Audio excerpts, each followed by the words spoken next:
Hello and welcome to FICCI Frames 2025.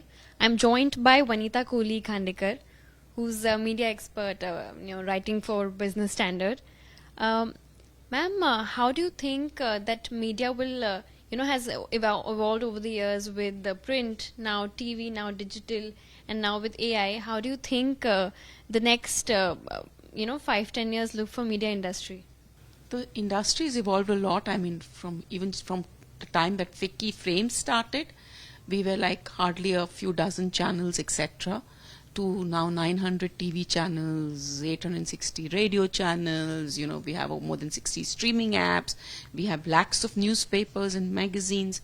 So we've expanded like mad. I think the place where we haven't progressed, and we are one of the largest filmmaking countries in the world, where we haven't really made progress is in monetizing this market well. So, if you say 1.4 billion people, essentially you're talking about 700 odd million TV viewers, 523 million people online. The audience is huge. But हमने अभी तक India का full market नहीं explore किया है. So we are not even reaching 1 billion people, even if you look only online. I think TV is the medium with the highest reach. And I think where we are really behind is monetizing. So the entire media and entertainment business in this country is $29 billion. Mota, if I look at EY figures. Disney's revenues are double of that. The largest media company in the world is 3 or 4 times that figure. So, हमारा scale, हम इतना बड़ा India, ये volume करते हैं. My big issue is we are not, and that monetization, see, we are not a very rich country. Our per capita is just about $2,000 odd. So, America के साथ हम monetization नहीं compare कर सकते, but जो India के जो volumes हैं, 523 million people online, why are we not even hitting 800, 900, 100 million? And yesterday I remember Mr. Puri saying that TV has been price regulated.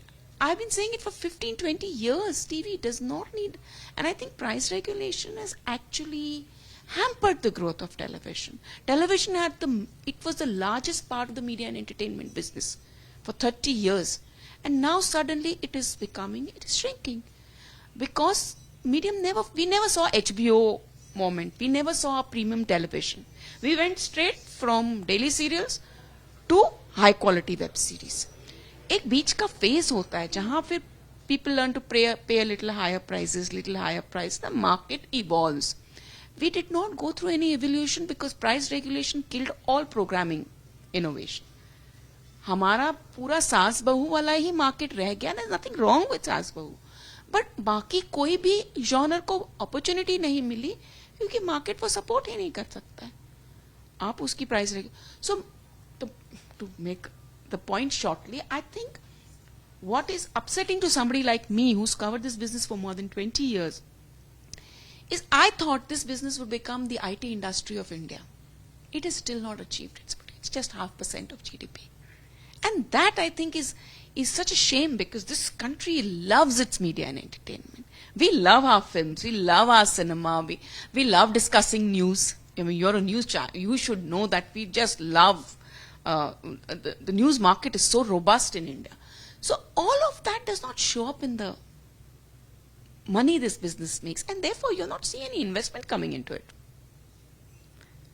Our cable sector is open, nobody wants to invest. Print is open, nobody wants to invest. So I think that scale we have to hit, and that is my big pain point as an analyst of the business. That's all. Lastly, I would just say that how do you resolve this issue? The monetization. How do you convince people to sort of, No, it's not just Riddhima. It's not just about consumers. I think industry has to be more ambitious. So when you say India doesn't have enough screens, what stops you from putting up more screens? What stops from any government from saying that screens is infrastructure? They will have a tax holiday. Why did multiplexes start in India? Because the Maharashtra government gave a tax holiday to them. So the multiplex boom started. But it is infrastructure. It is huge buildings with a lot of capex. We cannot, just because you have a PVR in Bombay and Delhi and Pune and Madras and Hyderabad doesn't mean that India is like, there's still just about 8,000 screens. It is a shame in a country which is such a film-loving country to have only 8,000 cinema screens. What about Bengali cinema? What about, South India still has more screens than the rest of the country. What about Hindi cinema? What about Marathi cinema in Maharashtra?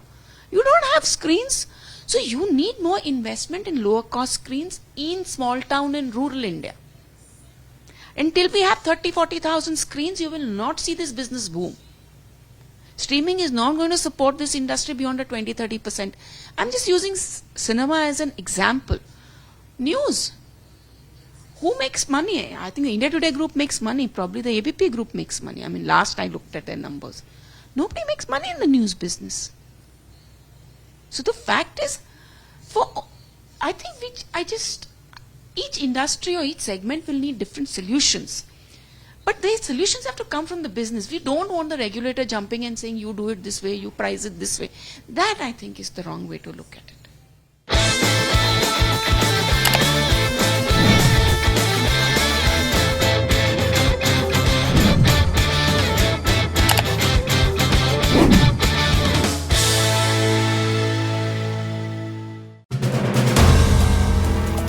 If you like the video, do like, comment, share and subscribe.